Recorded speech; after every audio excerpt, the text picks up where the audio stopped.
नमस्कार विद्यार्थी मित्र मैत्रिणींनो, तुमचं स्वागत आहे आजच्या व्हिडिओ लेक्चरमध्ये। आपण आज पाहणार आहोत महाराष्ट्रातील प्रशासकीय विभाग।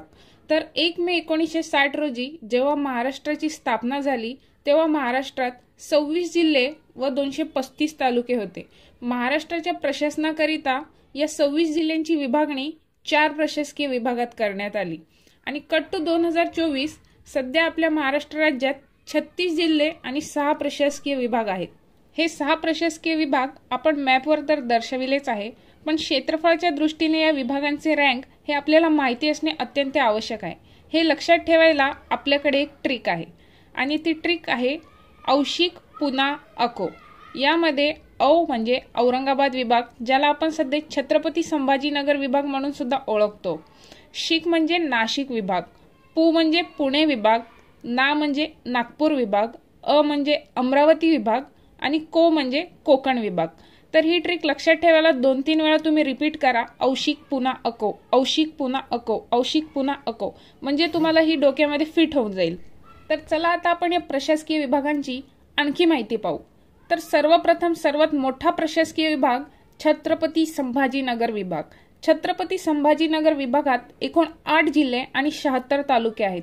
हे 8 जिल्हे म्हणजे बीड, नांदेड, छत्रपती संभाजीनगर, जालना, धाराशिव, लातूर, परभणी आणि हिंगोली। याचबरोबर छत्रपती संभाजीनगर विभागाचे क्षेत्रफळ हे 64,813 चौरस किलोमीटर आहे। पूर्ण आकडा लक्षात ठेवायची गरज नाही, फक्त 64,000च्या रेंजमध्ये हा नंबर आहे एवढे लक्षात ठेवा। तसेच छत्रपती संभाजीनगर विभाग हा महाराष्ट्राच्या एकूण क्षेत्रफळापैकी 21% भाग व्यापतो। त्याच पुढे दुसऱ्या क्रमांकाचा प्रशासकीय विभाग नाशिक प्रशासकीय विभाग। नाशिक प्रशासकीय विभागात एकूण 5 जिल्हे आणि 54 तालुके आहेत। हे 5 जिल्हे म्हणजे अहमदनगर, नाशिक, जळगाव, धुळे आणि नंदुरबार। नाशिक प्रशासकीय विभागाचे क्षेत्रफळ आहे 57,493 चौरस किलोमीटर आणि नाशिक प्रशासकीय विभाग जो आहे हा महाराष्ट्राच्या एकूण क्षेत्रफळापैकी 18.7% क्षेत्रफळ व्यापते। आपण जे हे जिल्हे दिलेले आहेत हे क्षेत्रफळाच्या दृष्टीने उतरत्या क्रमाने दिलेले आहेत। यापुढे तिसऱ्या क्रमांकावर आहे पुणे प्रशासकीय विभाग। पुणे प्रशासकीय विभागात एकूण 5 जिल्हे आणि 58 तालुके आहेत। हे 5 जिल्हे म्हणजेच पुणे, सोलापूर, सातारा, सांगली व कोल्हापूर। पुणे प्रशासकीय विभागाचे क्षेत्रफळ आहे 57,275 चौरस किलोमीटर आणि पुणे प्रशासकीय विभाग हा महाराष्ट्राच्या एकूण क्षेत्रफळापैकी 18.6% क्षेत्रफळ व्यापतो। यापुढे चौथ्या क्रमांकावर आहे नागपूर प्रशासकीय विभाग।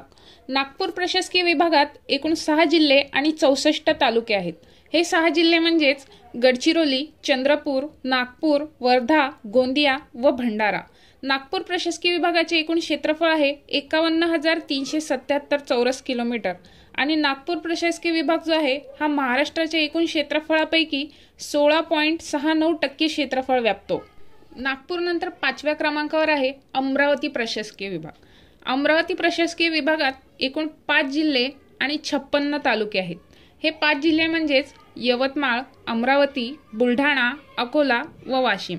अमरावती प्रशासकीय विभागाचे एकूण क्षेत्रफळ आहे 46,027 चौरस किलोमीटर आणि अमरावती प्रशासकीय विभाग हा 14.95% क्षेत्रफळ व्यापतो। अमरावती प्रशासकीय विभागानंतर 6व्या क्रमांकावर आहे कोकण प्रशासकीय विभाग। कोकण प्रशासकीय विभाग हा सर्व प्रशासकीय विभागांपैकी सर्वात लहान प्रशासकीय विभाग आहे। कोकण प्रशासकीय विभागामध्ये एकूण 7 जिल्हे आणि 50 तालुके आहेत। हे 7 जिल्हे म्हणजे रत्नागिरी, रायगड, पालघर, सिंधुदुर्ग, ठाणे, मुंबई उपनगर आणि मुंबई शहर। कोकण प्रशासकीय विभागाचे क्षेत्रफळ आहे 30,728 चौरस किलोमीटर आणि हा महाराष्ट्राच्या एकूण क्षेत्रफळापैकी 10% क्षेत्रफळ व्यापतो। तर इथेच आपले 6 प्रशासकीय विभाग संपतात। यांची ट्रिक तुम्ही लक्षात ठेवा, विसरू नका, औशिक पुना अको, औशिक पुना अको। तर शेवटपर्यंत व्हिडिओ पाहिल्याबद्दल धन्यवाद आणि तुम्हाला आणखी कोणत्या विषयावर व्हिडिओ पाहायचे आहेत हे कमेंट सेक्शनद्वारे मला कळवा।